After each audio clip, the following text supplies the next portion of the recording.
Welcome back to the Silver Lining Herbs podcast. I'm your host, Josie Young, and I have my co-host, Chance Shutnick here. We're here to talk about the natural way to take your horse's health into your own hands. Today, we have a topic that is kind of a pretty hot topic, especially this time of year, and it's laminitis. Literally. Yeah, literally a hot topic. So that's laminitis in your horse. But we're going to talk about what it is, how to address that, what to look for, and really how to take those into your own hands naturally and overcome those things. So, Chance, first off, let's just talk about laminitis. What is it specifically? Yeah, simply put, laminitis is just inflammation in the laminae of the horse's foot. And the laminae is the soft tissue surrounding the coffin bone. So when that soft tissue gets inflamed, it causes pain in the horse's foot, causes heat in the horse's foot, and then it starts to detach from the inside of the hoof wall. So when you think about how your finger connects to your fingernail, the tissue in between your finger and your fingernails, the laminae. So what happens with laminitic horses is that tissue gets inflamed, it starts to detach from the inside of the hoof wall, and because the deep digital flexor tendon running down the back of your horse's leg and connecting it to the bottom of the coffin bone is pulling on that, and that tension causes rotation in the coffin bone, and in severe cases it can protrude out the bottom of the horse's sole and obviously cause a lot of pain, discomfort, lameness, and things like that. So that's mechanics of laminitis. But leading up to how horses get laminitis can be caused by different variables. Yeah, absolutely. A lot of people think, feed has a lot to do with it, and I'm not saying that it doesn't, but there's other things that can cause that. But especially this time of year when we're talking about springtime, that new grass that's growing, there's a lot of sugars in that grass. We talk about excess and deficiencies a lot, and things in moderation. And I'm not saying that grass is bad for them, but you gotta take that into consideration that too much can be harmful. And so, I know with my horses, what I like to do this time of year, because I do love that grass and it is good, it has a lot of good things about it, but I like to go on 12 and off 12. So when I kick my horses out on the grass, I let them graze overnight. There's a lot of things out there on our pastures that they might need. We talked about, the dandelion and the burdock and things like that horses could get into for other ailments. But on 12, off 12 is a good rule of thumb. The grains, we like to try to stay away from the sugars and the grains, the molasses.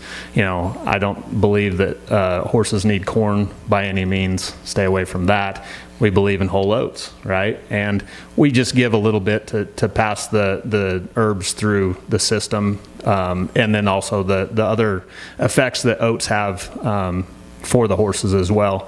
But yeah, proper shoeing can be a huge factor in this. If you have a horse shoer that's not getting the correct angles or is just running through it, not paying close attention to detail, that's why it's extremely important. I know with our horses, you can get behind the 8-ball if you have somebody that's not taking care of your horse's feet, and it'll cause more issues in the future and cost you a lot more money down the road. So in my opinion, horseshoers are the best money to spend. I love spending money on horseshoers because if they're good at what they do, they take care of your horses and take pride in that themselves, then they're going to keep your horses healthy. And personally, I hate getting under a horse. It's a lot of freaking work. Right. So those are definitely some things, just proper pin care. If your horses are always standing on hard surfaces, give them a place to get out of those hard surfaces, get on some soft dirt or sand or things like that. What's some other things, Chance, that I might be missing here? Well, feed is absolutely crucial to the whole thing. Proper farrier work is crucial too. You talked a little bit about turning your horses out and giving them a place to move, your pen care and things like like that. And that's crucial, because you'll see, like, we've probably all seen, like, going through social media and seen like these ridiculously looking horses that have just been neglected for years, and they're, have the elf shoe out and things like that. And a lot of times that's just from not being able to move around and things like that. You talked about the sugar spiking, also too, like, having too rich of feeds on a very consistent basis. Those are all different elements that will definitely contribute to that. So we have to look out for all those things. So get your horses moving, make sure you're staying away from the sugars and the sweets, and you have variety of vegetation in your feed. Don't just go ahead and turn them out right away. Like, ease into it and make sure that their body's just not getting overwhelmed. And then, some symptoms that we need to be cautious and look out for is like the metabolic situation. So like the pony breeds and draft breeds and Morgans and things like that will get the cressy neck over the tail head and the fat pockets on the cressy neck and the fat pockets over the tail head. Yeah. And that will lead into laminitis issues. Yeah. So we have to just be always looking at our horses, seeing how they're doing, monitoring their urine and the manure, and seeing any abnormal characteristics in that. So those are some easy things to look for. So prevent that. Yeah. So one thing that we talk about here a lot about silver lining is like preventative, is following the natural grazing patterns of a horse. And so we recommend kidney support, liver support to all horses in the spring to follow the natural grazing patterns of the vegetation that's ripe in that time of year. So that's a great preventative thing to do. But if it is a situation where your horse got into the haystack or got in the grain barrel or triggered laminitis because of something like that, we have the kidney support that's really beneficial for them, but then we also have the laminae support. And the laminae support is so good to help increase circulation to that foot, reduce the inflammation, and help that laminae reconnect to that hoof wall. Yeah, I think about like when you peel your fingernail back, how bad that hurts. Yeah. I mean, if you've ever done that before. So my daughter just lost her pinky nail recently. I'm like, oh my gosh. Yeah. So, one thing that we want to be, just tell everybody here is that, you can reverse things. Things don't just happen, just because of bad luck. We have a good rule of thumb. If you walk in the woods, you got to walk out of the woods, right? So something happened to create that. So we have to reverse engineer the process and walk back out of that. And that's exactly what the Laminitis support is for this situation. There's a lot of good herbs. We believe in variety. The variety is extremely key. That's why it's so important to let your horses be horses at certain times. If you have that ability, let them graze. Their body knows exactly what they need, and they're going to crave those things if they're available. If they're not available, that's why we have the Laminitis support. Right? And so we can speed up that process. I think about a horse, remember the yellow horse that my dad, he had a lady that reached out to him, and her husband wanted, the vet said, put the horse down. And the wife did not want to do that. She says, I've heard about this guy that has a product, and I would like to try it. And I'm going to tell you, if you put, and this was 20 years ago, this is 20 years ago at least. And I'm going to tell you this right now: you can only put a horse down one time. You cannot reverse that process. But that's why it's so important to try everything before you do that.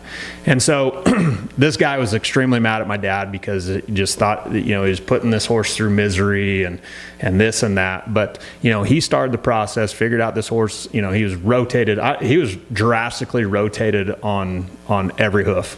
I think he actually was protruding out the bottom of the sole 3 out of the 4 feet. Exactly. The horse couldn't even stand up. He was laying on his side, and he goes out there and starts the process, starts, giving him his whole oats, gets his feeding program put on the right track, and, just inch by inch, this horse started sitting up, and then the horse, started standing up, then the horse started walking, then the horse started trotting, then the horse was running through the field. And this took a few months to do, but man, you just think about that, that process. This is not something that's going to happen overnight, but what we believe in here is getting to the root of the issue and fixing the issue. If you do that, the symptoms go away. You cannot just treat the symptoms, because if you just treat the symptoms, then you'll always have the problem. Right. Right. And so the way to do this is to give the body what it needs when it needs it. The body is extremely healing. And if you give it the tools that it needs to do the job, it does the job better than any person on the face of this earth. So just keep that in mind. Yeah, the story that you're talking about is incredible. I mean, literally that horse could not stand up, and then, could barely walk to the water trough, and then, like you said, is trotting like 4 months later, I think was the timeline, if I recall the video correctly. And all that it was given was the laminate support and the kidney support, along with adjusting the feed program. And you're exactly right in that. You give the body what it needs when it needs it, you'll see positive results from it. And when you're talking about the symptom side of things, like the laminate support, what I see is sometimes some clients are like, I'll just go with the laminate support right now. But the root of the issue in that horse's situation was the kidneys. The kidneys needed to be supported to get that all out of the body, and it really complemented and expedited the healing program. Now, if we have the horse that has like IR, insulin resistance, like the metabolic kind of thing, then we pair up the laminate support with the thyroid support to get the really good results that we need there. And a personal testimony that I had, my mom had a horse several years ago, and he always was a heavier set horse and would want to be the easy keeper and things like that. And he had some slight founder, nothing to the degree that this yellow horse that Josie's talking about, but had a digital pulse in his hoof, was tender footed and things like that. And so we got him my mom got him on the thyroid support, laminate support, and got really sound off of that. The one thing that I remember your dad talking a lot about for like these types of horses, because people want to put pads on them and shoes and things like that. But this made a lot of sense to me after Mickey said it, is keep those horses barefoot, because that's going to help stop that horse's coffin bone from rotating, because they actually have pressure on there. And the frog is a pump for the horse. They're pumping blood there. So we want to consider the farrier care that goes along with these types of horses too, because if you're protecting that horse and keeping that horse's foot elevated, yes, they're sensitive and things like that. Pain's there for a reason. Pain's there to be a signal to the body to know limitations. Of course, we want to keep our horses comfortable and stuff like that. Yeah. But our society is a little bit of the pain-free mentality, and it can be a detriment to these horses as well. Yeah. You talk about circulation. That is extremely key.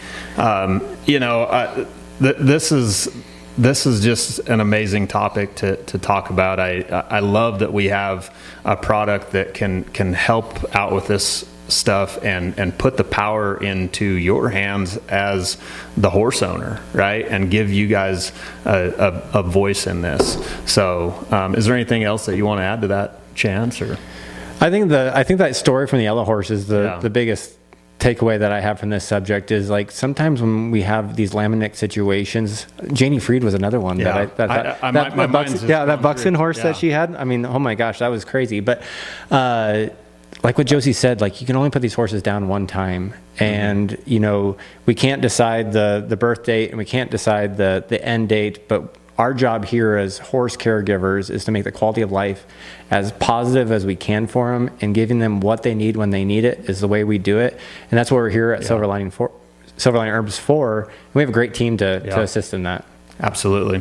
And I think about, breaking out of the norms. I feel like the horse community has always wanted, especially in the last 20 years or so, when we think about, insulin resistant horses of that full looking horse. This is a point that I wanted to add earlier, is everybody wants this like big plumpy, like full looking horse. But for the longest time, I mean, my grandpa, my dad, they said horses are not supposed to be this big, stocky, like full looking horse. They're supposed to be lean and athletic and agile. And, if you look at how a horse is really put together, that's what they're supposed to look like. And so I think about, my horses and stuff, when you give them that natural feed. I rodeoed for quite a few years and hauled my horses all over the country, and I didn't feel like my horses were breaking down like a lot of other people's horses were. It's because of the stuff that we're putting in their feed. So just keep that in mind. That was a point I wanted to make a little earlier. But just have comfort in knowing that we do have a product here, the Lamina Support. If it's something that you enjoyed the conversation in this podcast and you feel like you have a horse that needs this, they can find the Lamina Support on our website at silverliningherbs.com. And, next week we've got a great subject again and talking about Cushing's. Yeah, Cushing's is something that, you heard about rarely 10 years ago, and now it's a daily conversation, and we want to dive into that. Yeah, and once you hear, the symptoms and things like that with Cushing's, you'll start being aware of horses, whether they're in your pen, your barn, or your neighbors, that you're like, oh, my horse could benefit from that. So that's what we're doing here on the Silver Lining Herbs podcast, is bringing that awareness to you. If you like these conversations, don't forget to subscribe to our podcast channel. And next week we're going to dive into Cushing's. Chance, thank you for the conversation today. It was a great one. And we are helping you bring horse health into your own hands. Until next time.